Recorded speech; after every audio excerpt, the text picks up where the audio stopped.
Okay, so now we're on to the practical application section of the self-compassion module. So the first question I want you to ask yourself is, and I mean, if you hopefully you're writing this down, but even if you just say it out loud or say it to yourself, that's something. But think about, what does your inner critic say to you? Most of us have one. So we want to start to identify what our inner critic looks like, the messages that it usually gives to us, so that we can catch it in action and start to rewire it. So I'll give you some examples of what mine says to me, so that it kind of helps you see what I'm talking about. And also, I think, a lot of the things that mine says to me are probably also things that a lot of you experience as well too, because we live in the same world and we all get programmed with a bunch of the same garbage. So, um, I definitely have a lot of body image issues for sure. And so my inner critic tells me that I'm ugly and gross and old looking and like broken down and too flawed, essentially, that my body's just too imperfect and definitely not meeting the beauty standards and that I was programmed with and all of that stuff.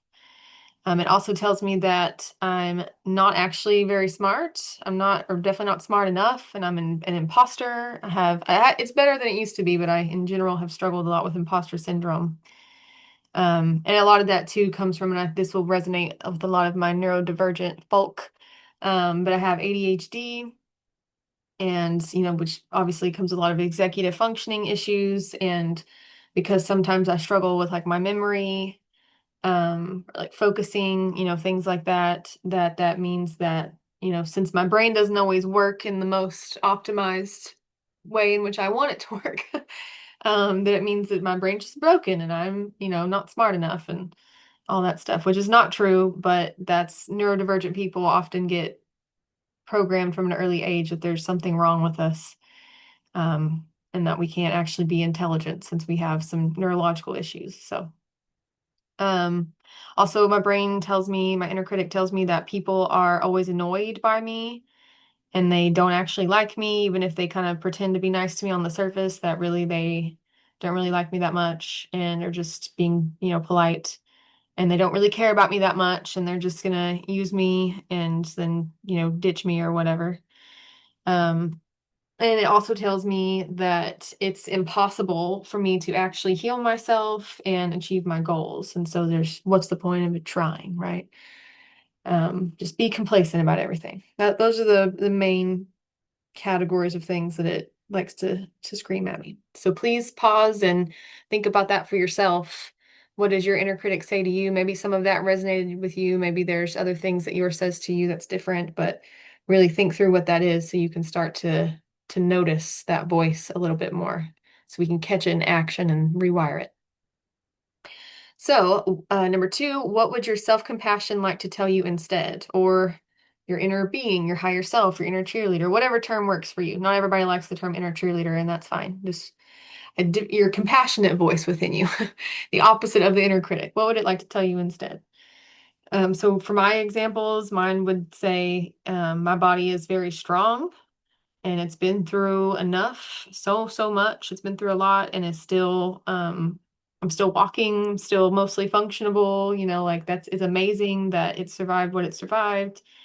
And that's what I need to focus on, and that I'm enough and I do not need to be perfect, in order to be worthy. And that I'm more than just my body. I have a lot more to offer the world than the way that my physical body looks, like how boring. Um, we're so much more than that. And then also that I am intelligent enough. I have plenty of knowledge and wisdom to share with people that would be helpful. Doesn't mean I know everything. I certainly don't by any means, but I know enough things and have enough life experience and wisdom to be able to help people, and that's enough. Also that not everybody is meant to like me. I'm not supposed to be everybody's cup of tea. I am a bit of a odd person, and that's okay. I'm divergent, and I don't need to be liked and accepted by everybody, but there are still going to be many people, and there are already, that do love me and that do appreciate me. And sometimes I just have a hard time receiving that because I have an inner critic that's telling me I'm not that's not true and I'm not worthy of it. So I just need to accept people's love for me a little bit better. And then also it tells me, with spirit's help, maybe not on my own, but with the creator's help, as long as I keep trying and I keep putting one foot in front of the other and keep making improvements and working on myself, I can continue to heal myself. I've already done a lot. Like, yes, I have ways to go. But who I am right now and my health and all that stuff is like mostly because of these principles that I'm talking about and walking in balance is so much better than it used to be for sure. So I've already come a long way and I can continue to do that and heal my mind and my body and achieve, anything that I'm supposed to achieve. So for you, also stop and look at some of the things that your inner critic said to you that you identify and think about what would be an alternative, what would be an opposite response to that? What would your self-compassion like to tell you that could counteract some of those things that your inner critic's saying to you? All right, so number three, our inner critic develops from our caregivers or other family members, our peers, especially during childhood and adolescence, and media programming. So, what are some sources that contributed to your inner critic? So, for me, I do have caregivers that also have pretty strong inner critics as well. Um, and that's not their fault. It's generational trauma, right? It was done to them. They didn't ask for it. And so it just got passed on to me. And so that's obviously family is our primary source of, socialization and brain development. The people we spend the most time around, like our caregivers, have the most impact on us. So of course that's going to be a big place where we internalize that. But also I grew up as a female in the 90s and early 2000s where the body image media was you need to be as thin and frail looking as possible. You need to look like you almost need to go inpatient to an eating disorder clinic in order to meet any sort of beauty standards. It was just really extreme and unhealthy. And that is what my little kid brain got programmed with, that I need to just have zero body fat and yeah, look in a very unrealistic way. And so that's been hard to try to undo. Also experienced a lot of like religious trauma and just kind of messaging from that put me in a constant state of shame and just self-hatred that I'm just born terrible and will always be terrible and that's just how it is. And so that unfortunately for me created us or contributed to the inner critic that's just constantly telling me what, worthless garbage I am and that I'm always going to be that way. And then lots of, especially when I was younger as a kid, like lots of peers and also like previous relationships and stuff that I've been in that have either like bullied me for appearance or things like that, or just like treated me kind of like disposable trash. That all of those things um, contributed to the inner critic. So take a moment and think about if any of that resonated with you, or what are some other things that may have contributed to the development of your inner critic. It's good to know where this stuff comes from so you can start to realize that it's not you, that those voices in there that are saying these things to us, it's not us. It's not our essence, our consciousness, our real self. It's just viruses, essentially, that we've been programmed with that have infected our brains from the world that we live in and been passed down generationally. And we got to break those cycles. Number four, what behaviors does your inner critic cause you to engage in? For me, it's a lot of self-isolation, just kind of being afraid to be around people or be perceived in general. Um, Avoiding being seen and heard. It's been a whole journey just to get me to allow myself to be seen and heard through walking in balance. You can ask Abraham. He can verify that for you. It's been a whole thing. But I'm obviously making progress. So here we are. That's why I'm doing this. But just in general, I tend to avoid that. I like to just be in the background and not be out there. Public speaking is really scary for me. Abraham's great at it, but it makes me very nervous. And then also it causes me to engage in, or when I was younger, I don't do this anymore, but when I was younger, I would engage in like a lot of self-harm behaviors, destructive behaviors, just things that were harmful to myself because I saw myself as trash, so I treated myself like trash. I'm in recovery from bulimia, and so you can imagine what goes along with that, but I would really harm my body a lot. trying to force myself to be something that I'm not. So maybe some of that resonated with you, but and there's other things too. So just take a minute to think about what, when you do listen to the voice of your inner critic, how does it cause you to behave so that you can start to notice when you're behaving that way and go, hang on a second. Is there something running in the background here that I need to become aware of? And maybe start turning on my self-compassion and inner cheerleader instead. Choose a different behavior. Speaking of that, number 5, if you believe the things that your self-compassion or inner cheerleader says to you, how would your behavior and mood change? For me, I would be a lot more social. I would be willing to put myself out there a lot more and be seen and heard more and not be so afraid of it, to be afraid of other people's judgment of me. I would also stop avoiding, I have a big problem with avoiding mirrors, especially in like unfamiliar places, like in public places. Like when I wash my hands in the bathroom, I stand to the side of the sink so that I can't see myself in the mirror. Or like I don't like taking pictures, being recorded in general. It's not fun. So I would be more willing to do those things and not be so worried about it. I would just look at myself in the mirror and be like, hey, it's fine. There's nothing wrong with you. So what is that for you? If you were to believe some of those things that that I had you identify earlier about what your self-compassion or inner cheerleader would say to you, how would that affect your mood and your behavior? Oh, and mood change. I didn't talk about that. If I listened to the voice of my self-compassion, I would uh, have way less depression for sure. And the inner critic makes you very anxious and very depressed. So it would help with those things. Absolutely. All right, number 6. So because our brain is wired to automatically give us the information of the inner critic due to habituated neural pathways, we have to make a strong effort to make sure we have words of self-compassion ready to remind ourselves of our worth in moments when the inner critic is loud. What are some ways that you can make the inner cheerleader louder?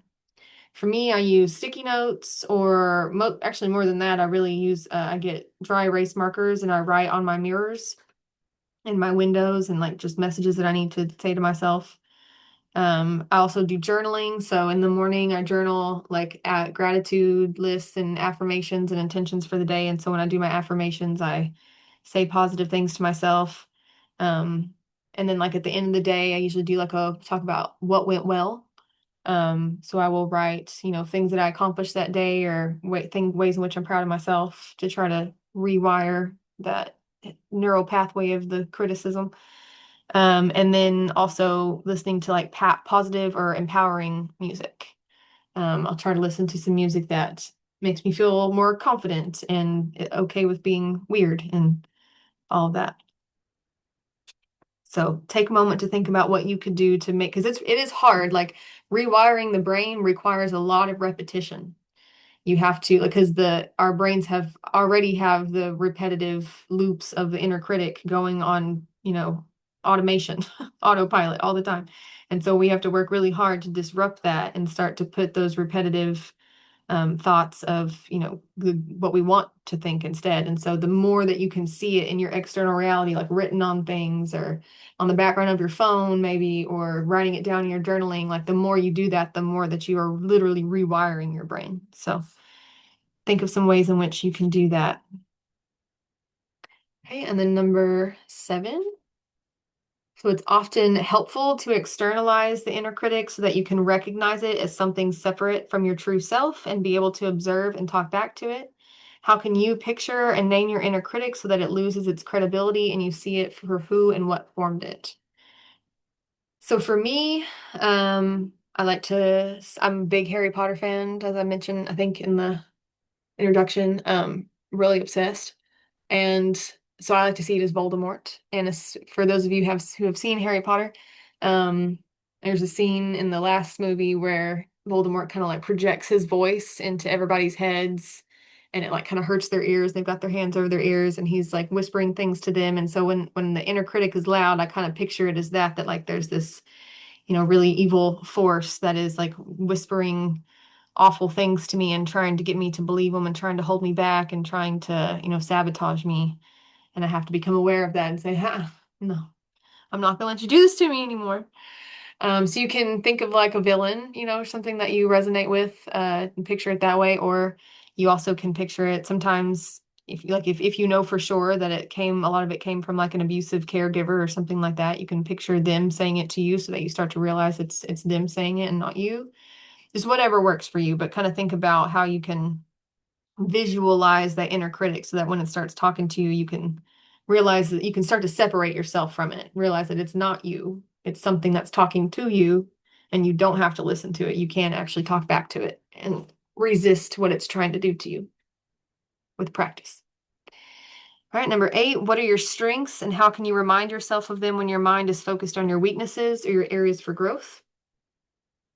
If you have a hard time identifying your strengths, by the way, we've included in the back of the book, we included a strengths list. So flip back there and look through that list because it can be really, especially for people that have a lot of trauma, it can be very hard to identify your strengths. It's easy to write a list of our flaws or areas for growth, right?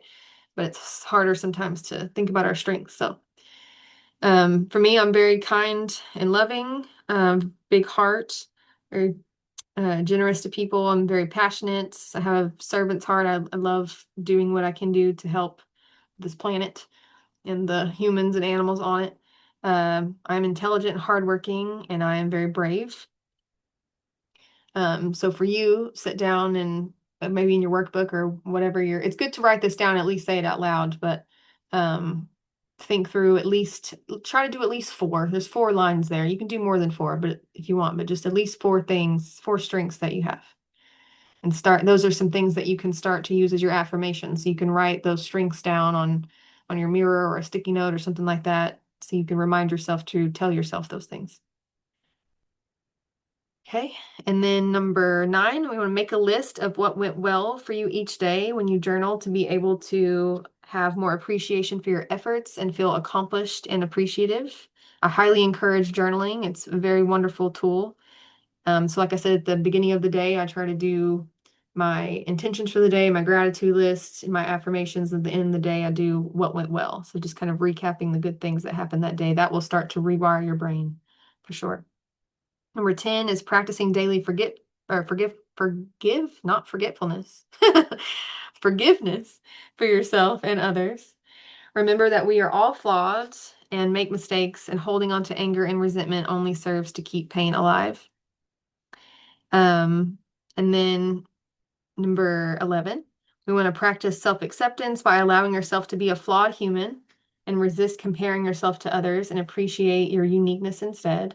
And just to kind of model that for a minute, like even when I have a hard time with articulation sometimes because my brain's going on, like I'll be speaking about something as is happening right now, and my brain will be thinking about 10 different things. And so it's hard for me to like sometimes get the words out the way I want to say them. But then I have that inner critic that comes in and says like, oh, you messed up that word. You need to restart the whole video. Like, no, it's okay to be flawed. It's okay to make mistakes. It's okay to get tongue tied sometimes or to say a different word that's not what you meant. Like, no worries. We're human. But I have to work really hard just to make my brain not be so perfectionistic. And I'm sure a lot of you experience that too. And then last one is we want to view challenges as an opportunity to grow instead of a problem. Life happens, but it is how we react to it that determines our happiness. How we choose to view life's challenges and how we talk to ourselves through them determines whether we live in peace or whether we live in stress. And then don't forget, if you want to have any other notes or any other thoughts you want to write down about self-compassion, there's a section for that at the end of that module.